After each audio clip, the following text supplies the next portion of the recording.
Okay. I'll put it back in again. Please select a product. 045. Enter. See it up there?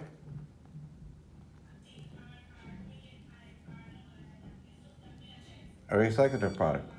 It says please remove card.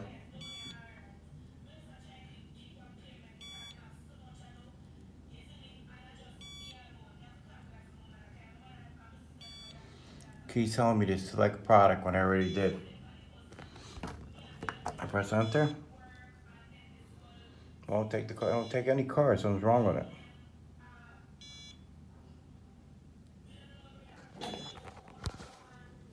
Transaction cancelled. See?